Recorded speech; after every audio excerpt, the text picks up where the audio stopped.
거울은 우리가 살고 있는 공간 곳곳에 있습니다. 거실, 침실, 욕실, 현관과 책상 위에 거울이 있습니다. 거울은 값싸고 쉽게 구할 수 있는 물건입니다. 하지만 100년 전만 해도 거울은 매우 귀했습니다. 옛 여인들이 화장품을 넣어두던 경대가 고작이었습니다.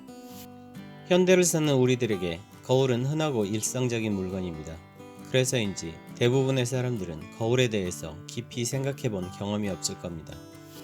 하지만 잠시 하던 일을 멈추고 거울이 과연 무엇일까? 라고 의문을 가져본다면 거울이 지닌 신비함과 기이함에 감탄을 넘어서 공포감이 밀려오고 소름이 돋을 것입니다.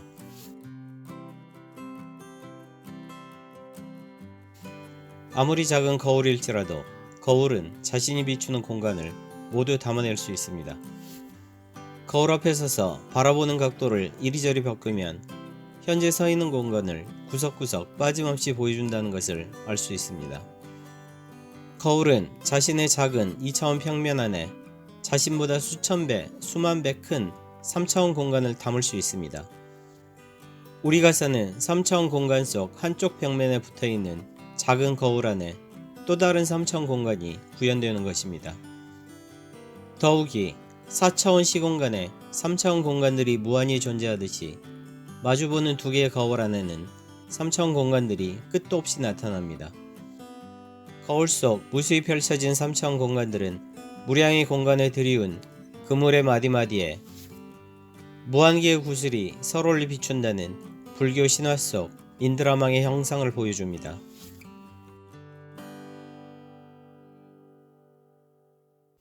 거울이 만들어내는 3차원 공간들은 현실 세계를 비추는 허상의 공간에 불과할까요? 혹시 실제 않은 세계는 아닐까요? 영화 거울 속으로와 미러에는 거울 속 공간에 살고 있는 존재들이 등장합니다. 옛 사람들은 거울에 악령이 살고 있다고 생각했습니다. 지금도 무속인들은 거울을 다른 세상, 즉 귀신이 살고 있는 공간으로 통하는 문이라고 말합니다. 무속인들은 거울에 우리의 영혼이 빨려 들어간다고 말하기도 합니다. 잠을 잘 때 거울이 전신이나 혹은 얼굴을 비추면 꿈자리가 사납거나 가위에 눌리는 건 아주 흔한 현상입니다.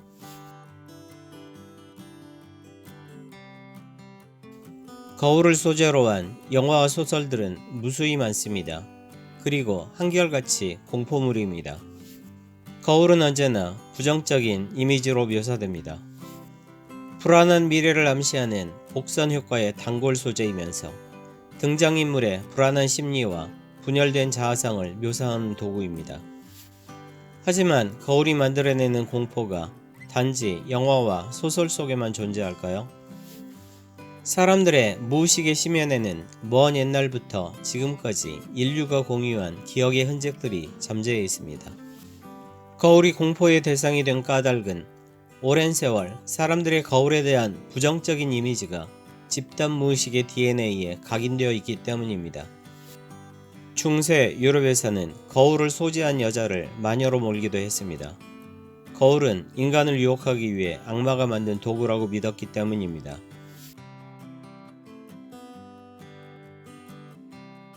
거울이 많은 집은 예외 없이 흉가로서 재물과 건강을 잃게 합니다.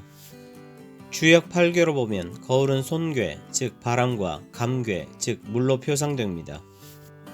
거울이 만들어내는 흉가의 형국을 주역 대성괴로 해석하면 산수몽, 산풍고, 중풍손, 중수감, 택풍대과 택수곤입니다. 한결같이 흉한 괴들입니다.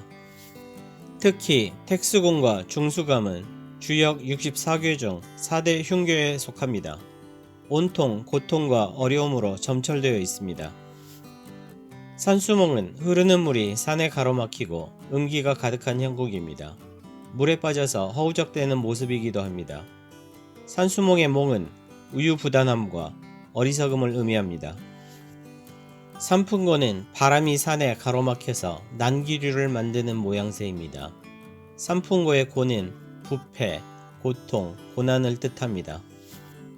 중풍손은 거친 바람들이 강하게 부딪히는 상황을 말합니다. 중풍손의 손은 정처 없이 떠도는 인생, 뿌리 내리지 못하는 삶을 의미합니다. 중수감은 물이 넘쳐나는 형국 또는 여러 물줄기가 강하게 부딪히는 형상입니다. 중수감의 감은 실패, 좌절, 파산, 병고를 뜻합니다. 태풍대과는 휘몰아치는 바람이 연못에 풍파를 일으키는 형상입니다. 태풍대과의 대과는 지나침, 재앙, 큰 어려움을 일컫습니다. 택수고는 경우에 따라서 연못에 물이 넘쳐나는 형상으로 해석되기도 하고 또는 연못에 물이 흘러 들어오는 대로 다 빠져나가서 음기만 자욱히 남아있는 형국으로 보기도 합니다. 택수곤의 고는 가난, 고통, 괴로움을 의미합니다. 수렁에서 빠져나오지 못하고 서서히 고통스럽게 죽어가는 모습이기도 합니다.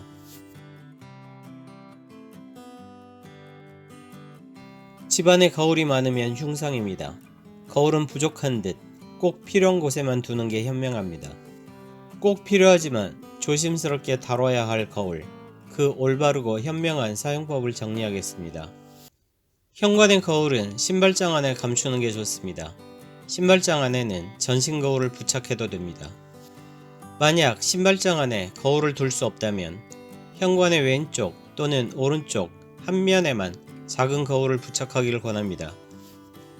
신발장 안에 감춰진 전신 거울을 제외하고는 집안에 전신을 비추는 대형 거울은 설치하지 않는 게 좋습니다. 굳이 대형 거울을 원한다면 상반신만을 볼 수 있는 거울에 만족해야 합니다. 상반신 전체를 비추는 대형 거울은 화장대와 욕실에만 설치해야 합니다. 거실과 침실에는 벽 거울을 달지 않는 게 현명합니다.